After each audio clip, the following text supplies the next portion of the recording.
Just trying to find the link here, Sure. because if you're focusing in on this one issue today, we're talking about knife crime crisis, and I'm just trying to find out what the actual link is between school exclusions and knife crime. It's one of the issues we're focusing on. The HMIB, the Prisons Inspectorate, recently said that when they visited secure training centres, young offenders institutions, 9 out of 10 people in custody, you want to make sure that education of the vast majority of children is not made worse by a disruptive child or a violent child.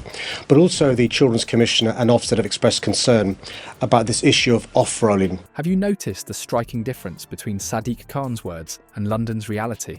While he boasts about creating a safer, more efficient city, knife crime has surged by 10% in the last year alone, leaving Londoners feeling increasingly unsafe on their own streets. This disconnect isn't accidental, it's a pattern. Today we're examining how Khan responded when directly confronted about these contradictions, and his answer reveals more than he intended about his priorities and leadership style. The gap between Khan's London and the real London has never been more evident. Ever noticed how Sadiq Khan squirms when confronted with basic questions about his record? This particular exchange reveals everything about his leadership approach. Before we move on, I'd like to ask you a small favour. If you appreciate this content, please take a second to like this video and subscribe to the channel. Over 98% of you watch the videos without subscribing. It costs you nothing, but it makes a huge difference to us. So did you click the subscribe button? Great, thank you so much. Now back to the video. Khan's carefully crafted public persona as London's champion has gone largely unchallenged by mainstream media outlets. He's built a protective bubble around his administration, with carefully managed press appearances and softball interviews that rarely push him on the discrepancies between his bold claims and London's deteriorating reality. When faced with straightforward questions, Khan's response pattern reveals a troubling administrative strategy.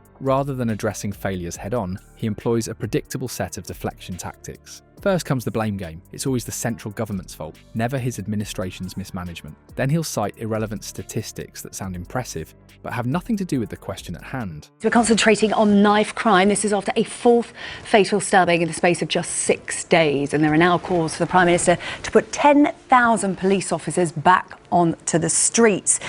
A number of things we're doing, notwithstanding the challenges we have. City Hall have funded a violent crime task force, 300 officers who are targeting high knife crime areas. By the massive cuts we've had in our police officer numbers, but also massive cuts in youth services and preventative services as well. That's why we're lobbying the Prime Minister to step in and take a lead in this issue.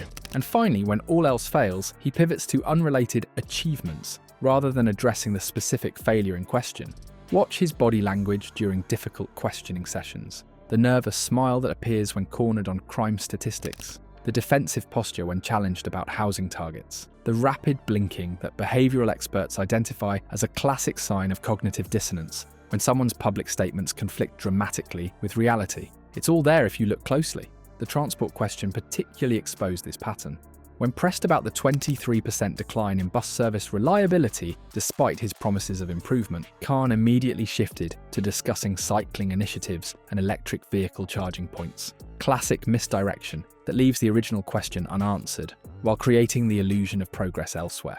What's most revealing is information from former Khan staffers who have privately admitted the administration operates on a perception-first, reality-second basis. One ex-aide confirmed there are more resources dedicated to PR than to solving fundamental problems across multiple departments.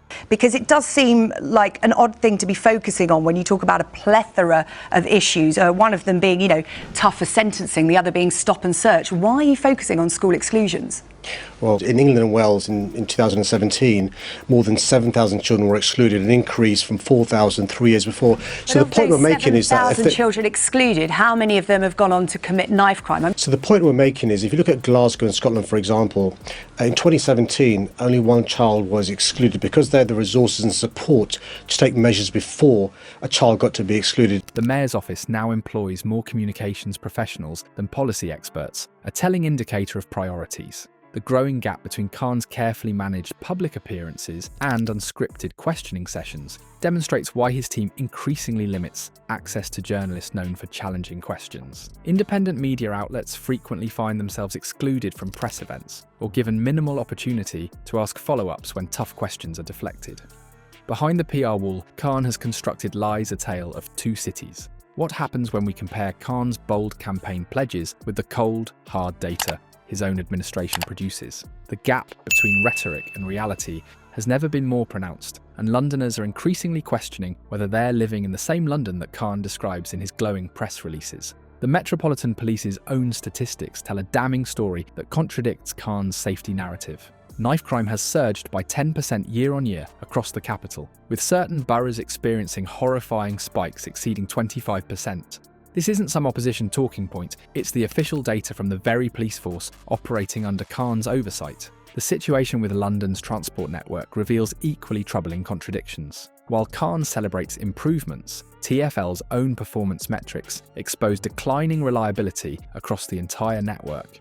Meanwhile, Londoners have been hit with fare increases that have outpaced inflation by nearly double during his tenure. Working families are paying more for less reliable service in a city that depends on public transport. Housing represents perhaps the most glaring failure. I just want to know why you're focusing on school exclusions. They've increased by 56% in the last 3 years. But where's the evidence that this is linked to the rise in knife crime? But the point I make is the causes of the increase in violent crime are extremely complex, deep-seated problems. I'm not excusing criminality, poverty, social alienation, inequalities, mental health issues, issues around exclusions.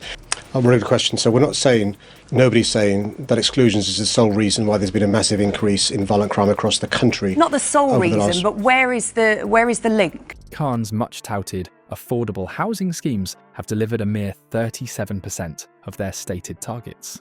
Yet his administration continues to issue press releases celebrating housing successes that exist primarily in glossy brochures rather than in actual neighbourhoods where Londoners struggle to find homes they can afford. Even more telling are Khan's budget priorities. While essential services face cuts, spending on his personal PR team has ballooned by 33%.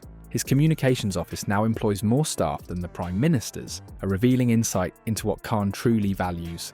Image management has clearly taken precedence over problem solving. The London Chamber of Commerce, once supportive of Khan's leadership, now openly criticises what they describe as his rhetoric-heavy, results-light approach to economic development. These aren't ideological opponents, they're business leaders who've lost faith in Khan's ability to deliver on his economic promises. Perhaps nothing better exemplifies Khan's governing style than the ULEZ expansion controversy. Despite his own consultation showing 62% opposition to the policy, Khan pushed it through while claiming overwhelming public support. This willingness to contradict clear evidence of public sentiment has become a hallmark of his administration.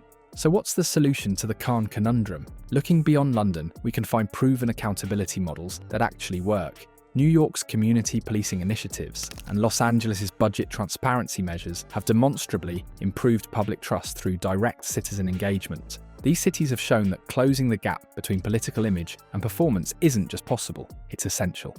The real tragedy here is that London deserves better.